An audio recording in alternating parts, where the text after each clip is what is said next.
Dear students, we'll discuss about center of mass of, you can say, continuous system or rigid body. Okay, तो अभी जो हम लोग point discuss करेंगे simple सा, this is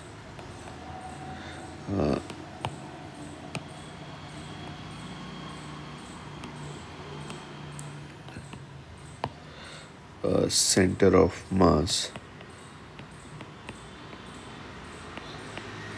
of a continuous system. Okay, let's say हम लोग एक यहाँ पे एक रॉड लेते हैं, है ना। अभी रॉड के बारे में मैंने ये बताया कि सर रॉड की लेंथ कितनी है, एल है, और ये बता देगा कि जो रॉड आपने पिक करी है सर वो यूनिफॉर्म है। यूनिफॉर्म मीन्स जब भी आप इसे देखोगे, डिवाइड करोगे, तो अगर इक्वल पार्ट्स में डिवाइड करोगे तो मास भी इक्वल डिवाइड होंगे। सर 3 इक्वल पार्ट में m/3 बनेगा, सर 4 इक्वल पार्ट में m/4 बनेगा। तो ये एक यूनिफॉर्म रॉड थी। अगर ये रॉड आपकी यूनिफॉर्म है तो आप क्या इसका सेंटर ऑफ मास गैस कर सकते हैं? तो आप कहोगे सर यहाँ पे अगर मैं सेंटर ऑफ मास की बात करूँ तो सर सेंटर ऑफ मास आपका यहाँ पे मिड में आना चाहिए। ये हमारा एक जजमेंट है, और हम कैलकुलस से या मैथ से अगर सॉल्व करेंगे तो भी हमें पाएंगे सर सेंटर ऑफ मास बीच में ही आएगा। तो सेंटर ऑफ मास इसका बीच में आएगा सर, एक एंड से l/2 की डिस्टेंस पे, दूसरे एंड से l/2। ओके, तो देखा जाए अगर हमें कभी एग्ज़ाम में या कभी डिस्कशन में कंटीन्यूअस सिस्टम की बात की जाए तो सेंटर ऑफ मास कैसे निकाला जाएगा वो टेक्निक देखी जाएगी। ठीक है, तो आपने क्या किया, जो फॉर्मूला पढ़ा था आपने एक्सियम का ही लेते हैं। फॉर्मूला कुछ इस तरीके से था, सिग्मा एक मास आपको दिया जाता था, उसका एक्स कोऑर्डिनेट दिया जाता था, और फिर आप उसको सिग्मा m से डिवाइड करते थे टोटल मास से। एक तरीके से आपने m इंटू एक्स को लेके ऐड किए और फिर सारे m से डिवाइड कर दिया। अब सिग्मा mx की अगर बात की जाए तो ये वैल्यू क्या होगी, एक मिनट,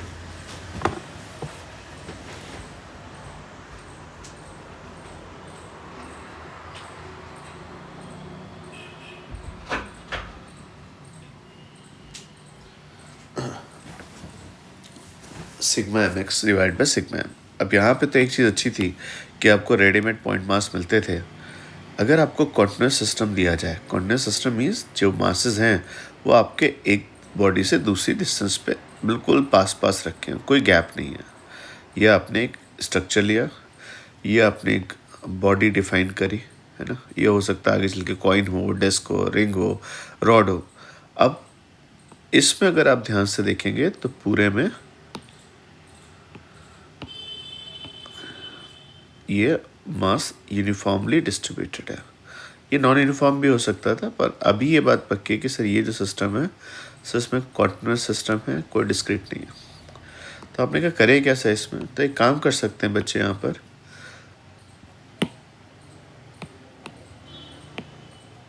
आप इसमें एक छोटा सा मास डीएम सोचिए, है ना।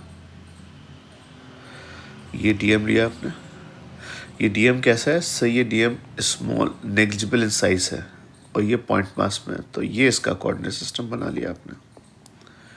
सर डीएम है तो क्या इसके कुछ एक्स वाई कोऑर्डिनेट्स में होंगे? यस सर, बहुत छोटा सा मास है, एक पॉइंट पे रखा हुआ है। ओके, तो ये जो डीएम था वो आपने लिखा, डीएम का कुछ एक्स कोऑर्डिनेट है। यस सर, और ऐसे क्या एक डीएम है? नहीं सर, ऐसे बहुत सारे छोटे छोटे मासेस से आपकी ये डिस्क या स्ट्रक्चर बना हुआ है।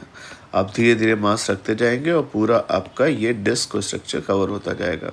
बस फ़र्क कितना है डिस्क्रीट से, डिस्क्रीट में आपको रेडीमेड पॉइंट मासेस मिलते थे, इस बार वो पॉइंट मासेस आपको बनाने हैं कि हर पॉइंट मास का कुछ ना कुछ यहाँ पे एक्स कोऑर्डिनेट है। यस सर, तो ऐसे जितने भी पॉइंट मासेस होंगे सबका एक्स डीएम लिखा, ऐसे सबका मास भी चूज़ किया और सबको ऐड किया। ऊपर x इंटू डी एम को मल्टीप्लाई करके ऐड किया और नीचे सिंपली डी एम को ऐड किया। क्लियर? पर कैलकुलस कहते हैं कि भाई ये सिग्मा ऐसे नहीं लिखा जाएगा, यहाँ पे आपको सिंपल जो हमारी कैलकुलस उस फॉर्म में ही लिखना पड़ेगा। तो ये सिग्मा है, इसको आप रिप्लेस करेंगे किसके सिंबल से, इंटीग्रेशन के सिंबल्स है, integration x d m, x coordinate होगा उस छोटे से मास का d m divide by integration of d m. Clear?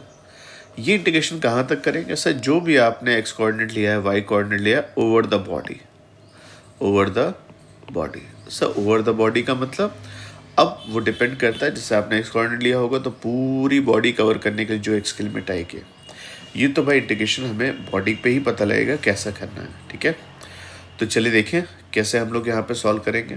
तो जो बात आई थी कि यूनिफॉर्म बॉडी जो आपने ली रॉड, उसका सेंटर मास कैसे निकालेंगे वो देखना है। तो आपने यहाँ पे एक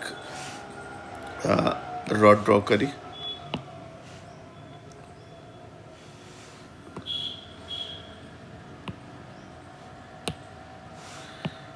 ओके। यहाँ पे बच्चे आपने एक यूनिफॉर्म रॉड बनाई, आप नॉन यूनिफॉर्म भी ले सकते थे पर पहला एग्जाम्पल हम यूनिफॉर्म का लेते हैं। ठीक है, इस यूनिफॉर्म रॉड के लिए बता दिया गया इसका मास m है, लेंथ l है, और इसको आपने x एक्सिस के लॉन्ग प्लेस किया।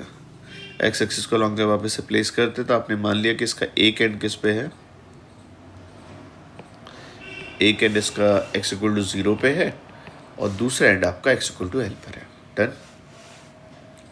अब बात आती है कि से यहाँ पे मुझे पॉइंट मासेस बनाने हैं, तो आपने क्या किया, एक छोटा सा एलिमेंट लिया है ना, ये एलिमेंट बेटा आपने यहाँ पे एक छोटा सा एलिमेंट लिया, ये एलिमेंट आपका स्मॉल एलिमेंट है, ओके, क्योंकि ये रॉड के कंपैरिजन में नेग्लिजिबल साइज का, जब इसे मैग्नीफाई करके देख रहे हो तो दिख रहा है, अदरवाइज से छोटा सा एलिमेंट है। तो ये एलिमेंट अगर पूछा गया भाई कहाँ पर है, तो आपने कहा सर ये एलिमेंट है कितना, सर स्मॉल है। सर खाली स्मॉल बोलने से बात नहीं बनेगी, पहले तो आप इसकी लोकेशन बताइए। तो सर ये एक लेफ्ट हैंड से एक्सिस पर है। सर स्मॉल है इसका मतलब, सर स्मॉल है इसका मतलब ये आता है कि सर इसकी जो अपनी विड्थ है वो आपकी dx है। क्लियर? तो ये दोनों बातें पक्की हो गई। x से आपने क्या बता दिया, उसकी लोकेशन, वो पार्टिकल है कहाँ पर, और dx से आपने उसके साइज को डिक्लेयर कर दिया स्मॉल साइज है। ठीक है, अब भाई आपसे बात हुई थी कि xm की वैल्यू कितनी होती है, तो आंसर बोलेंगे x dm divide by integration of dm over the body integrate करेंगे। अब सबसे पहली बात आती है dm कैसे लिखा जाएगा। dm का मतलब इसका मास, तो dm means mass of small element, okay. और ये जो बॉडी ली है आपने यूनिफॉर्म थिकनेस की ली है, तो आप ऐसे सोच सकते हैं mass of uniform small element, तो mass divide by length into length. ये यूनिटरी मेथड से हम बात करेंगे। एल लेंथ का मास कितना था, m था। अगर एल लेंथ का मास m है तो यूनिट लेंथ का मास m बाय l, तो dx लेंथ का मास m बाय l dx। तो मास डिवाइड बाय लेंथ की बात की जाए तो कितना हो जाएगा, m divide by l into dx। मास पूरी रॉड के लिए बात की जाए तो लेंथ l है, मास m है, आप किसका मास निकालना चाहते हैं, dx का, तो value m bye l into dx आ गई। क्लियर? तो जो आपने एक्सियम लिखा उसकी वैल्यू को देखा जाए तो integration of x dm, x dm आपने बच्चे m बाय l dx लिया, और इसको अगर ठीक से देखेंगे तो नीचे जो टोटल मास था वो आ गया m bye l dx, okay. अगर मैं आपसे पूछूं ये जो टर्म आपने बच्चे पढ़ा है m बाय l, ये टर्म क्या होता है, तो इस टर्म को हम लोग फिजिक्स में एक टर्म और लिखते हैं जिसको हम लोग लैम्डा या फिर लीनियर मास डेंसिटी भी बोल सकते हैं। क्लियर? रॉड यूनिफॉर्म होगा तो ये फिक्स है, जैसे हमारे लिए इस केस में, in this case rod is uniform, तो लैम्डा फिक्स है, m बाय l है। क्लियर? तो x m bye l dx करके लिखा आपने। अब बात आई थी इस इंटीग्रेशन को ओवर द बॉडी लेके जाना है। ओवर द बॉडी मीन्स भाई जब आप स्टार्ट करेंगे तो बॉडी 0 से स्टार्ट होकर l तक जाएगी, तो सर 0 से l एंड 0 से l। लकीली हम यहाँ पे अगर देखें तो हमारे पास m बाय l एक टर्म कांस्टेंट था, ये बाहर आ जाएगा, यहाँ से बाहर आएगा, ये यहाँ से बाहर कैरी करोगे तो m bye l x D x divide by d x. Clear? 0 to L, 0 to L, m by L यहाँ पे ये कैंसिल हुआ, सिमिलर टर्म था। 0 to L x D X, ऊपर वैल्यू आपके पास X D X integration X square by 2, limit रखोगे L square by 2 divide by L, नीचे डी एक्स का इंटीग्रेशन एल, उस डी एक्स का इंटीग्रेशन एक्स होगा और लिमिट आपकी एल आएगी 0 to L से एल वैल्यू। तो यहाँ से एल कैंसिल और आंसर एल बाय 2। तो रॉड के लिए अगर बात की जाए तो सेंटर मास कहाँ पे होता है? तो आपका मिड पॉइंट पे होता है। ओके, तो अगर आपने इस तरीके से रॉड ली यहाँ पर, तो सही ये रॉड थी आपके पास और सर इसका सेंटर मास अगर ये रॉड यूनिफॉर्म है तो एग्जैक्टली मिड पॉइंट पर होगा। क्लियर? अब अगर मैं एग्जाम में मान लो ऐसा हो कि रॉड मुझे कैसी दी, जैसे यहाँ पर रॉड इस पर नॉन यूनिफॉर्म दी गई। नॉन यूनिफॉर्म रॉड को हम कैसे समझ सकते हैं? सर कुछ इस तरीके से रॉड आ रही थी,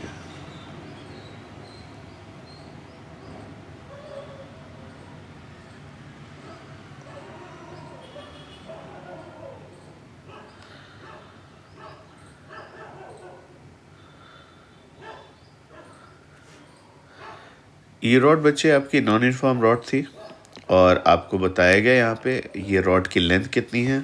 सर इस रॉड की लेंथ आपको 6 मीटर दी गई है ना, या ऐसा करते हैं 60 सेंटीमीटर एज्यूम कर लेते हैं,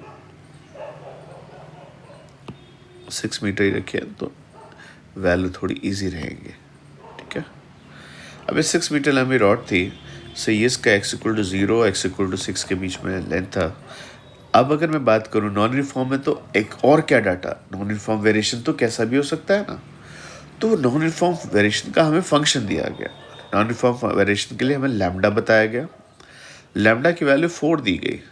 अगर मैं लैम्डा की वैल्यू खाली 4 लिखता हूँ तो आपको कैसा, ये तो यूनिफॉर्म रॉड है? नहीं, इस बार लैम्डा वेरिएबल है, ये है kg पर मीटर यूनिट में लैम्डा और 2x + 4। क्लियर? तो अगर बात की जाए सर लैम्डा 2x + 4 का मतलब सर x = 0, यहाँ पे लैम्डा की वैल्यू 4 थी, यहाँ पे लैम्डा की वैल्यू 2 × 6 + 4 16 थी। तो सर लैम्डा रॉड इस एंड पे कैसी थी? लाइट थी और धीरे धीरे दूसरी की तरफ जा रहे हैं तो रॉड कैसी है? हैवी होती जा रही है। तो हमसे जो पूछा गया कि इसका सेंटर मास लोकेट करें, तो सेंटर मास कैसे निकाला जाएगा? जो हमने डिस्कशन किया उसके according XCM = integration of location x, वो डीएम मास कहाँ प्लेस है वो, और divide by integration of DM over the body. भाई पूरी बॉडी पे उस इंटीग्रेशन को कवर करना। तो भाई डीएम कैसे निकाला जाएगा और एक्स कैसे निकाले? तो देखो एक्स तो होता है लोकेशन, तो आपने कहा सर एक्स एक लोकेशन पे एक आपने छोटा सा पार्टिकल बेटा लिया है, यहाँ पर ये आपने एक पार्टिकल लिया। अब ये पार्टिकल है, आपके कहने से तो नहीं टाइनी हो जाएगा सर, टाइनी मतलब नेग्लिजिबल साइज। तो सर इसका मास आप, इसकी लेंथ आपने कितनी ली? dx, एक्स एक्सिस पे था और ये था कहाँ पर? एक्स पे। जिस लोकेशन पे पार्टिकल बैठा है उस लोकेशन पे ही अगर बात की जाए, उस लोकेशन पे लैम्डा कितना होगा? उस लोकेशन पे लैम्डा था 2x + 4, है ना। लैम्डा x पे डिपेंड कर रहा है ना, आप x पे हैं तो लैम्डा 2x + 4। तो अगर बात की जाए sir mass of small element कितना होगा? मास ऑफ स्मॉल एलिमेंट जो आपने बनाया है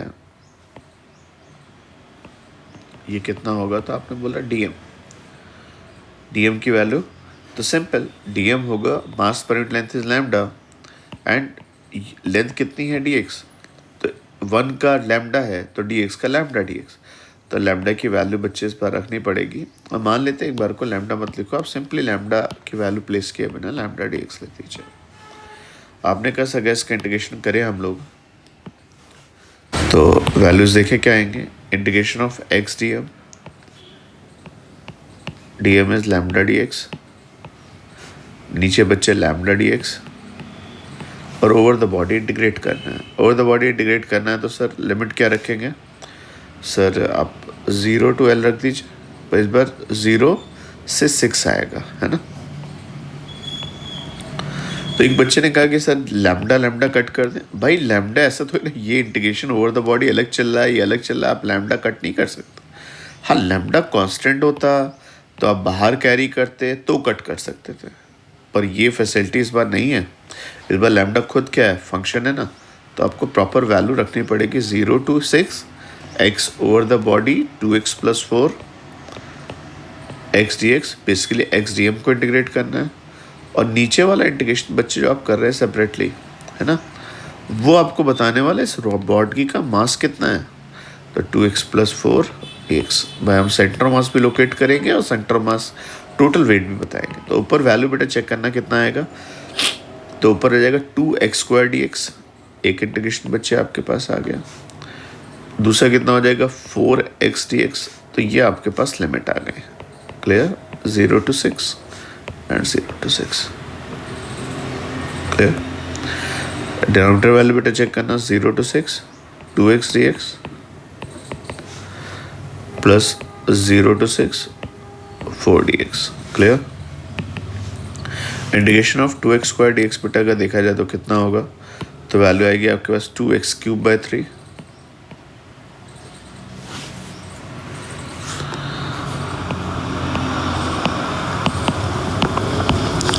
और साथ में लिमिट पे रख दीजिए।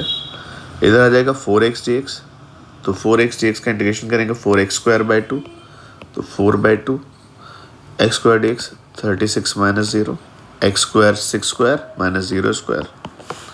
Next 2x dx 2/2 x² 6² - 0²। 4 integration of dx x 6 - 0। Okay, तो ये वैल्यूज बच्चे आपने सॉल्व करी। 2/3 6³ 4/2 36 2/2 ये टर्म कैंसिल 6² 36 4 × 6 24। ओके, तो एक चीज़ तो पक्का हो गया, जो रॉड आपने पिक करी है बच्चे, इसका टोटल वेट कितना हो गया आपके पास, मास जो है 60 kg आएगा।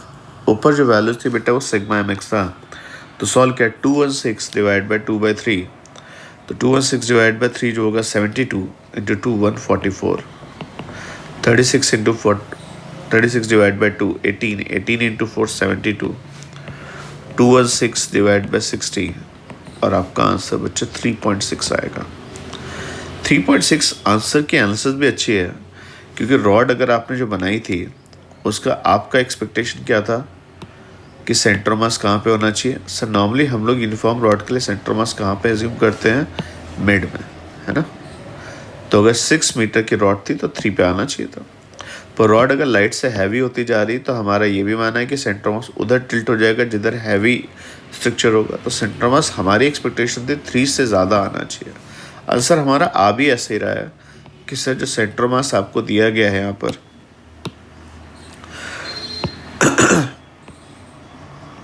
वो आपका सेंटर से थोड़ा सा आगे 3.6 पर है। ओके, तो ये आपका जो डिस्कशन था कि हम कैसे कोऑर्डिनेट मास को स्टार्ट करेंगे। तो सेंटर मास कोऑर्डिनेट सिस्टम में एक ही चीज़ है, आपको पॉइंट मास बनाने पड़ेंगे।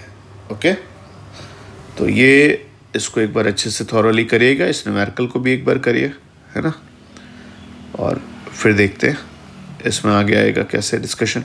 एक क्वेश्चन चाहे तो आप ट्राई कर सकते हैं, है ना। मैं आपके लिए लिख रहा हूँ यहाँ पर। ये बच्चे आपने यहाँ पर एक रॉड ली, रॉड बेटा इस बार आपने इस तरीके से रखी थी,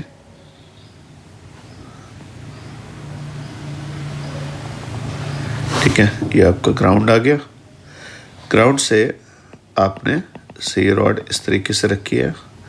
सर 80 सेंटीमीटर की रॉड है, ठीक है, और जो लैम्डा दिया गया आपको यहाँ पर सिंपली 2x² है ना, एक तरीके से लैम्डा 2y²।